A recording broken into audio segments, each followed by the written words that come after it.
जो डायरेक्शन है ये dx का डायरेक्शन होगा, dx जो डिस्प्लेसमेंट हुआ उसका डायरेक्शन, और फोर्स का डायरेक्शन सेम है।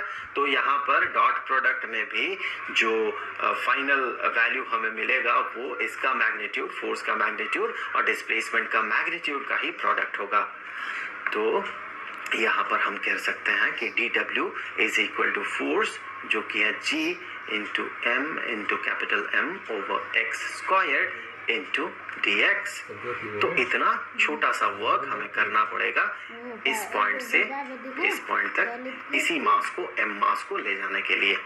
तो फिर टोटल वर्क कितना होगा? जो टोटल हम काम करेंगे, टोटल वर्क, यहाँ टोटल वर्क का मतलब क्या है, यहाँ से लेके इन्फिनिटी तक ले जाना है। तो मैं बार बार आपको ऐसे दिखा रहा हूँ, इसका मतलब यहाँ इन्फिनिटी नहीं है, इन्फिनिटी में है।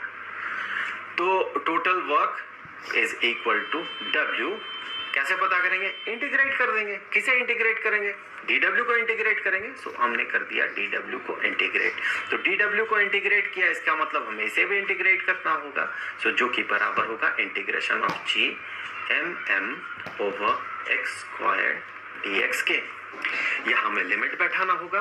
तो देखिए दूसरा जो टर्म है ये, इसमें लिमिट बैठाना बड़ा आसान होता है।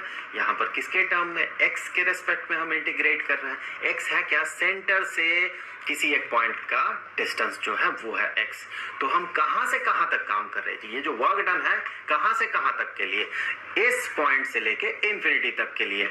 तो सेंटर से इस पॉइंट का जो डिस्टेंस है वो तो r है, ये r हो गया ये वाला डिस्टेंस, सेंटर से इनिशियल पॉइंट का डिस्टेंस, और सेंटर से फाइनल पॉइंट का जो डिस्टेंस है वो तो इंफिनिटी है।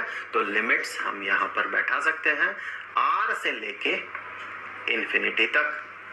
और यहाँ लिमिट बैठाने की जरूरत नहीं होता है, लेकिन टेक्निकली अगर आप और ज्यादा सही रहना चाहते हैं तो यहाँ भी आप लिमिट बैठा सकते हैं।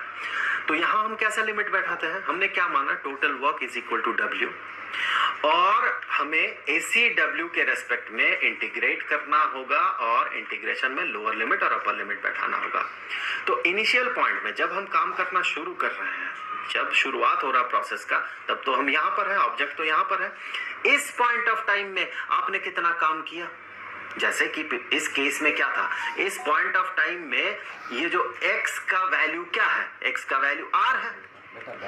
तो उसी लॉजिक से इस पॉइंट ऑफ टाइम में यहाँ पर जब ऑब्जेक्ट है तो आपने कितना काम किया? टोटल 0 काम किया था ना। तब आप तो शुरू कर रहे हैं काम करना, तो टोटल वर्क डन 0 है। यहाँ से जब आप इन्फिनिटी तक पहुंच जाएंगे, ऑब्जेक्ट को पहुंचा देंगे, ये फाइनल स्टेट होगा ना, ये फाइनल स्टेट है। तो इस फाइनल स्टेट में पहुंच के आपने टोटल कितना काम किया? अरे उसी को तो W माना है हमने। तो यहाँ पर फाइनल वर्क डन जो है या फाइनल वर्क जो है, टोटल वर्क जो है वो W है।